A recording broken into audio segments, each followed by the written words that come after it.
ஆன்மீக அன்பர்கள் அனைவருக்கும் அன்பான வணக்கம். நாம நம்மளுடைய சேனலில் ஆன்மீகம் சம்மந்தமான பல வீடியோ பதிவுகள் தாங்க பார்த்துக்கிட்டே இருக்கோம். அந்த வகையில் நாம் இன்னைக்கு என்ன பதிவை பார்க்க போகிறோம் அப்படின்னா, முருகனோட இந்த எளிய மந்திரத்தை உச்சரித்தாலே போதுங்க, தீராத நோய்கள், நாள்பட்ட நோய்கள் இப்படின்னு அவதிப்படுறவங்க எல்லாருக்குமே இந்த மந்திரத்தின் மூலமாக நல்ல ஒரு பலன்கள் கிடைக்கும் அப்படின்னு நம்பப்படுதுங்க. ஸோ இதை பற்றி தான் நாம் இந்த பதிவில் தெளிவாக பார்க்க போகிறோங்க. அப்போ நோய் நொடி இருக்கிறவங்க, நோய் இல்லாமல் வாழணும் அப்படின்னு நினைக்கக்கூடியவங்க எல்லாருமே வீடியோவை ஸ்கிப் பண்ணாமல் முழுசாக பார்த்து பயன்பெறுங்க. இப்பெல்லாம் பார்த்தீங்கன்னா நோய்க்கு அப்படின்னு மருந்து எடுத்துக்காத வீடு அப்படிங்கிறதே கிடையாதுங்க அப்படின்னு நம்ம சொல்லலாம். ஏன்னா அந்தளவுக்கு வியாதி அதிகமாகிக்கிட்டே போய்கிட்டு இருக்குதுங்க. தினமுமே புதுசாக இன்னுமே சொல்ல போனால் பார்த்தீங்கன்னா நிமிஷத்துக்கு புதுசான வியாதிகள் அப்படிங்கிறது உருவாக்கிட்டு தாங்க இருக்குது. அப்படி நம்மளை ரொம்பவே இது மாதிரியான நோய்கள் அப்படிங்கிறது தாக்கிக்கிட்டு இருக்குதுங்க. கண்ணுக்கு தெரியாத கிருமிகள் மூலமாக தான் இந்த நோய்கள் அப்படிங்கிறது ரொம்பவே அசால்ட்டாக நம்மளை தாக்கிடுது. அதுக்காகத்தான் எப்பயுமே நாம் சுத்தமாக இருக்கணும், நாம் இருக்கக்கூடிய இடத்தையும் சுத்தமாக வச்சுக்கணும் அப்படின்னு சொல்லியிருக்காங்க எல்லாருமே. அப்போ இந்த நோய்கள் எதனால் வருது அப்படிங்கன்னா பொதுவாக சில விஷயத்தை பற்றியும் தெரிஞ்சுக்கலாங்க. இது மாதிரி நோய்கிட்ட இருந்து நம்ம காக்கிறதுக்காக முன்னோர்கள் கூட பல சிம்பிளான வழிமுறைகளை நமக்கு சொல்லி கொடுத்துருக்காங்க. அதாவது பார்த்தீங்கன்னா காலையில் எழுந்திரிச்ச உடனே ஃபஸ்ட்டு குளிக்கணுங்க. அதுவும் பச்சை தண்ணியில் குளிக்கணும். எடுத்த உடனே தலையிலேயே தண்ணியும் ஊற்றக்கூடாது அப்படின்னு சொல்லியிருக்காங்க. ஏன்னா நம்ம ஃபர்ஸ்ட் எடுத்த உடனே தலையில தண்ணி ஊத்துறது மூலயமா உடல்ல இருக்கக்கூடிய உஷ்ணம் அப்படிங்கிறது அதிகமாக தாங்க ஆகும், குறையாது. அதனாலேயே பார்த்தீங்கன்னா உடல்ல பலவிதமான பிரச்சனைகள் வரத்துக்கு இதுவே ஒரு வழிவாகவும் அமைஞ்சிடும். நாம் ஃபஸ்ட்டு எதுக்கு குளிக்கிறோம்? உடலில் இருக்கக்கூடிய அழுக்கு, கரை, உஷ்ணம் இது எல்லாமே தீரணும் அப்படிங்கிறதுக்காகத்தாங்க. ஆனால் தலையில் ஃபஸ்ட்டு தண்ணி ஊற்றுறது மூலியமாக பார்த்தீங்கன்னா இன்னுமே நம்ம உடலில் இருக்கக்கூடிய உஷ்ணம் ஜாஸ்தியாக தான் ஆகும். அப்போ அதை கொஞ்சம் அவாய்ட் பண்ணிக்கோங்க. ஃபஸ்ட்டு உடலில் தண்ணி நம்ம ஊற்றிக்கிட்டு அதுக்கப்புறமா தாங்க தலையில் தண்ணியை நம்ம ஊற்றணும். இந்த டிப்ஸையும் நீங்கள் ஃபாலோ பண்ணி பாருங்கள். அதுவும் இந்த சம்மர் டைமில் பார்த்தீங்கன்னா நம்மளோட உடலில் இருக்கக்கூடிய உஷ்ணம் அப்படிங்கிறது ரொம்பவே அதிகமாக இருக்கும். எப்போ போய் ஃபஸ்ட்டு குளிக்கலாம் அப்படின்னு தாங்க எல்லாருக்குமே தோணும். அதுவும் நம்ம எங்கே இருந்தாலுமே அந்த இடத்துல குளிக்க முடியுமா அப்படின்னு தான் நம்ம ஃபஸ்ட்டு யோசிப்போம். இருந்தாலும் கூட பார்த்தீங்கன்னா இது மாதிரியான டைமில் கூட நம்ம ரொம்பவே ஜாக்கிரதையாக இருக்கணுங்க. ஃபஸ்ட்டு தலையில் தண்ணி ஊற்றாமல் உடலில் தண்ணி ஊற்றிக்கிட்டு அதுக்கப்புறமா நீங்கள் தலையில் தண்ணி ஊற்றி குளிக்கலாம். அதுவும் இப்போ பார்த்தீங்கன்னா ஷவர் அப்படிங்கிறது இருக்கிறதுனால ஃபஸ்ட்டு உடனே தலையை தாங்க காட்டுறாங்க. ஆனால் அது தப்புங்க. நீங்கள் நல்லா இருக்க உங்களை நீங்கள் தான் பார்த்துக்கணும். அடுத்ததாக பார்த்தீங்கன்னா வீட்டு வாசலில் சாணம், மஞ்சள், வேப்பிலை இது மாதிரி எல்லாம் கரைத்து தெளிக்கக்கூடிய பழக்கம் அப்படிங்கிறது வேணுங்க. ஏன்னா இது மூணுமே பார்த்தீங்கன்னா கிருமி நாசினிங்க. அதனால தான் நம்மளோட முன்னோர்கள் சாணம் கரைத்து வீட்டு வாசலில் தினமும் தெளிக்கிறத வழக்கம் வச்சுருக்காங்க. இது கூடவே சாணத்தை உருண்டை பிடிச்சி கோலத்தில் நடுவில் வைக்கிறது, இல்லை மஞ்சளை உருண்டை பிடிச்சி வைக்கிறது, மஞ்சளில் வீட்டில் இருக்கக்கூடிய அருக்காலில் மஞ்சள் தடவி வைக்கிறது இப்படின்னு பல வழிமுறைகள் இருக்குதுங்க. இது கூடவே எலுமிச்சை பழமும் நம்ம அறுத்து வைக்கலாம். எல்லாமே கிருமி நாசினிக்கு தாங்க. ஆனால் இப்போ பார்த்தீங்கன்னா அது எல்லாமே காலப்போக்கில் மறைஞ்சிடுச்சிங்க. இப்போ கிடைக்கக்கூடிய சாணம் பவுடர் அப்படின்னு சொல்லக்கூடியது எல்லாமே கெமிக்கல் தாங்க. இதை கரைச்சி நம்ம வீட்டு வாசலில் தெளித்தோம் அப்படின்னா புதுசாக வேற ஏதாவது பிரச்சனைகள் தாங்க உடலுக்கு வரும். அப்போ இனிமே இது மாதிரியான ரெடிமேடாக கிடைக்கக்கூடிய சாணி பவுடரை நீங்கள் அவாய்ட் பண்ணிட்டு நேச்சுரலாக கிடைக்கக்கூடிய மாட்டு சாணத்தை எடுத்து கரைத்து வாசலில் நீங்கள் தெளிச்சு வைக்கலாங்க. அது ரொம்பவே உங்களுக்கு நல்லதாக இருக்கும். அது ரொம்ப கிருமி நாசினியும் கொடுங்க. வீட்டு வாசலை தாண்டி எந்த ஒரு நோயுமே உங்களுக்கு வராது. அடுத்ததாக கண்ணுக்கு தெரியாத கிருமிகள் அழிகிறதுக்கு வீட்டில் சாம்பிராணி போடுறதுமே ரொம்பவே முக்கியங்க. தினமுமே சாம்பிராணி போடலாம். அப்படி உங்களுக்கு முடியாத பட்சத்தில் வாரத்தில் 2 முறையாவது நீங்கள் சாம்பிராணி போடலாங்க.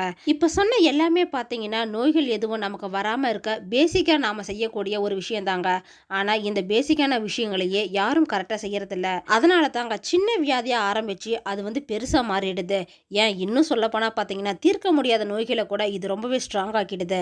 அப்போ பார்த்தீங்கன்னா நம்மளால் தீர்க்க முடியாத நோய்கள் அப்படின்னு வந்ததுக்கு அப்புறமா தாங்க இந்த பேசிக்கான விஷயங்கள் கூட நமக்கு ஞாபகத்துக்கு வரும். உதாரணமாக பார்த்தீங்கன்னா கொரோனாவே நம்ம சொல்லலாங்க. தினமுமே நாம் செய்யக்கூடிய எளிமையான விஷயமான கை கழுவுறது, குளிக்கிறது, உடலை சுத்தமாக வச்சுக்கிறது இப்படின்னு செய்யாமல் இருந்தது தாங்க இந்த கொரோனா அப்படிங்கிறத கொடிய நோயை பலரோட உயிரை காவு வாங்கிடுச்சு. இந்த கொரோனாவை தீர்க்கறதுக்கு மருந்தே இன்னும் கண்டுபிடிக்கல அப்படின்னு எல்லாருக்கும் தெரிஞ்சதுக்கு அப்புறமா தாங்க அவங்கள காப்பாற்றிக்கிறதுக்காக தினமுமே செய்யக்கூடிய குளிக்கிறது, கை கழுவுறது, உடலை சுத்தமாக வச்சுக்கிறது இப்படின்னு அதில் கொஞ்சம் அதிகமாக அக்கறை எடுத்துக்கிட்டாங்க. இது கூடவே கிருமி நாசினியான சாணம், மஞ்சள், வேப்பிலை இது எல்லாமே வாசலில் தெளிக்கிறது இப்படின்னு எல்லாமே அவங்களுக்கு அப்போதாங்க ஞாபகத்துக்கு வந்தது. அதுக்கப்புறமா தான் நாம் எல்லாமே மறுபடியும் இதெல்லாம் செய்ய ஆரம்பித்தோம். இந்த பொருட்கள் எல்லாமே இயற்கையாகவே கிடைக்கக்கூடிய கிருமி நாசினிங்க. இதை அடுத்த ஜென்ரேஷனுக்கும் சொல்லிக் கொடுங்க. நம்ம உடலையும் நம்ம இருக்கக்கூடிய வீட்டையும் வந்து எப்படி சுத்தமாக வச்சுக்கணும் அப்படின்னு சொல்லி பழக்கப்படுத்துங்க. அடுத்த ஜென்ரேஷன் ஆவது மேக்சிமம் நோய் நொடி இல்லாமல் வாழட்டுங்க. இது ஒரு பக்கம் இருந்தாலுமே கூட ரொம்பவே பாதிப்பை ஏற்படுத்தும். மருந்து மாத்திரையை வந்து கண்டினியூவாக எடுத்துக்கணும் அப்படின்னு சொல்லக்கூடிய வியாதிகளும் நோய்களுமே கூட இருக்குதுங்க. அப்போ அதுக்காகத்தான் நாம முருகனோட மந்திரத்தை தினமும் சொல்லி வழிபாடு செய்யறது மூலயமா பார்த்தீங்கன்னா அந்த நோய்கள் வந்து படிப்படியாக குறைய ஆரம்பிக்கும் அப்படின்னு நம்பப்படுதுங்க. நோயற்ற வாழ்வே குறைவற்ற செல்வம் அப்படின்னு நம்மளோட முன்னோர்கள் வந்து சொல்லியிருக்காங்க. எவ்வளவுதான் நம்ம அதிகமாக செல்வம் வச்சுருந்தாலுமே கூட உடல் ஆரோக்கியம் நல்லா இல்லை அப்படின்னா அந்த செல்வத்தால் எந்த ஒரு புண்ணியமே கிடையாதுங்க. ஆனால் உடல் ஆரோக்கியம் நம்ம கரெக்டாக வச்சுருந்தோம் அப்படின்னா எவ்வளோ வேணாலும் நம்ம கடுமையாக உழைச்சி இந்த செல்வத்தை எல்லாமே நம்மளால் சேர்த்துக்க முடியும். புதுசாக பார்த்தீங்கன்னா என்னென்ன பேர் கூட தெரியாத பல வியாதிகள் வந்து புதுசாக உருவாக்கிட்டே வருதுங்க. இது வந்து மனித இனத்தையே ரொம்பவே கஷ்டப்படுத்திக்கிட்டு தான் இருக்குது. அந்த நோயிலிருந்துலாம் நம்ம விடுபடணும் அப்படின்னா நம்ம எத்தனையோ மருந்து மாத்திரை எடுத்துக்கிட்டாலுமே கூட சில வியாதிகள் வந்து சரியாகிறது இல்லைங்க. இன்னும் ஒரு சில வியாதிகளுக்கு பார்த்தீங்கன்னா என்ன பேர் அப்படின்னே தெரியாதுங்க. அது மட்டும் இல்லாமல் அதுக்கான மருந்து கூட கண்டுபிடிக்கல. அப்படிப்பட்ட பிரச்சனையை வந்து தன்னுடைய உடலில் வச்சிருக்கிறவங்க எல்லாருமே அவங்களோட வியாதியிலிருந்து மீண்டு வரதுக்கு எளிமையான மந்திர முறையை பற்றி தாங்க நாம் இந்த பதிவில் வந்து தொடர்ந்து பார்த்துட்டு வர போகிறோம். நோயிலிருந்து காக்கக்கூடிய அனைவருமே தெய்வத்திற்கு சமமானவங்க அப்படின்னு மருத்துவர்கள் வந்து மருத்துவ பணி செய்யக்கூடியவங்களும் சொல்லியிருக்கிறாங்க. ஆனால் ஒரு சிலருக்கு பார்த்தீங்கன்னா என்ன வகையான மருந்து மாத்திரை எடுத்துக்கிட்டாலுமே அது அவங்கள அந்த நோயிலிருந்து மீட்டு கொண்டு வராது அப்படின்னு இருக்குதுங்க. இன்னும் ஒரு சிலருக்கு பார்த்தீங்கன்னா என்னதான் மருந்து மாத்திரை அவங்க எடுத்துக்கிட்டாலுமே எனக்கு சரியாகாது அப்படின்னு ஒரு ஆழமான நம்பிக்கையை அவங்களே வச்சிருப்பாங்க. அப்படி இருக்கிறவங்களுக்கும் இந்த நோயிலிருந்து மீளவே வழி பிறக்காதுங்க. இதனால இவங்க மட்டும் இல்லைங்க, இவங்களை சுற்றி இருக்கிற மற்றவங்களுக்குமே ரொம்பவே கஷ்டத்தை வந்து கொடுக்குற வகையில் தான் இருக்கும். அப்படி இருக்கக்கூடியவங்களுக்கு காக்கக்கூடிய ஒரு அருமையான மந்திரம் அப்படின்னு பார்த்தீங்கன்னா இந்த முருகன் மந்திரம் தாங்க. இந்த முருகனோட மந்திரத்தை நீங்கள் டெய்லியுமே தொடர்ந்து படிச்சுட்டு வந்தீங்க அப்படின்னா நோய்க்கான சிக்கல இருந்து சீக்கிரமாக வெளியில் வந்துடலாம் அப்படின்னு ஆக்கப்பூர்வமான நம்பிக்கையை சொல்லப்பட்டிருக்குங்க. பல பேர் இந்த மந்திரத்தை தொடர்ந்து சொன்னது மூலியமா நோயிலிருந்து விடுபட்டிருக்காங்க அப்படின்னு அனுபவபூர்வமாக சொல்லியிருக்காங்க. அப்படிப்பட்ட ஆரோக்கியமான உடல் நமக்கு கிடைக்கிறதுக்கும் ரொம்ப நாளாக கஷ்டப்பட்டு இருக்கிற நோயிலிருந்து விடுபடுறதுக்குமே இந்த முருகன் மந்திரம் அப்படிங்கிறது ரொம்பவே உதவியா இருக்குங்க. எல்லாருக்கும் வியாதிகளுக்கு நீங்க தொடர்ந்து சிகிச்சை எடுத்துட்டு இருக்கிறீங்க அப்படின்னாலும் இல்ல தீராத வியாதிகளும் தீரும் அப்படின்னும் வியாதி வந்து தீராதே அப்படின்னு நினைச்சிட்டு இருக்கிறவங்களும் மீண்டு வரத்துக்கு இது ஒரு சரியான வழிங்க. நான் ரொம்ப நாளா ட்ரீட்மெண்ட்ல இருக்கிறேன் ஆனாலும் உடல்நிலை வந்து சரியாகல அப்படின்னு சொல்றவங்க எல்லாம் மருந்து மாத்திரை நீங்க எடுத்துக்கிட்டாலுமே கூட இது கூடவே தெய்வ வழிபாட்டையும் செய்யுங்க. தைரியம் பல நாளா ஹாஸ்பிட்டல்லே தங்கி இருந்து ட்ரீட்மெண்ட் எடுக்கிறவங்களுக்கு கூட டாக்டர்ஸே சொல்லுவாங்க இவங்களுக்கு சரியாகாது அப்படின்னு. இருந்தாலும் மனசை தளர விடாம நமக்கு மேலேயும் ஒரு சக்தி இருக்கு அப்படிங்கிறத உறுதியா நம்புங்க. கண்டிப்பா இந்த முருகன் வழிபாட்டையும் முருகன் மந்திரத்தையும் நீங்க டெய்லியும் செய்யறது மூலியமா உங்களுக்கு நிச்சயமா விடுதலை அப்படிங்கிறது கண்டிப்பா கிடைக்குங்க. அப்ப மருந்து மாத்திரை நாம எடுத்துக்கிறது மூலியமாவும் தெய்வ வழிபாடு செய்யறது மூலியமாவும் பாத்தீங்கன்னா இது ரெண்டுமே சேர்ந்து நம்மளுடைய உடல்ல வந்து நோயில இருந்த தாக்கத்தை விடுபட்டுருங்க சீக்கிரமா. ரொம்ப நாளா இது மாதிரியான வியாதியில கஷ்டப்பட்டு இருக்கிறவங்க எல்லாருமே இந்த வீடியோ பதிவை நீங்க பாக்குறீங்க அப்படின்னா கண்டிப்பா இந்த டிப்ஸ் வந்து நீங்க ஃபாலோ பண்ணி பாருங்க. இந்த வியாதி வந்து சீக்கிரமா நமக்கு சரியாகிடும் அப்படிங்கிற நம்பிக்கை வந்து உங்களுக்கு கிடைக்குங்க. எவ்வளவு பெரிய பிரச்சனையா இருந்தாலுமே அதை அந்த கந்தன் கிட்ட வச்சு நீங்க முறையிட்டீங்கன்னா அந்த பிரச்சனை எல்லாமே சீக்கிரமா சரியாகிடுங்க. முருகப்பெருமான் வந்து தீர்த்து வைப்பாரு.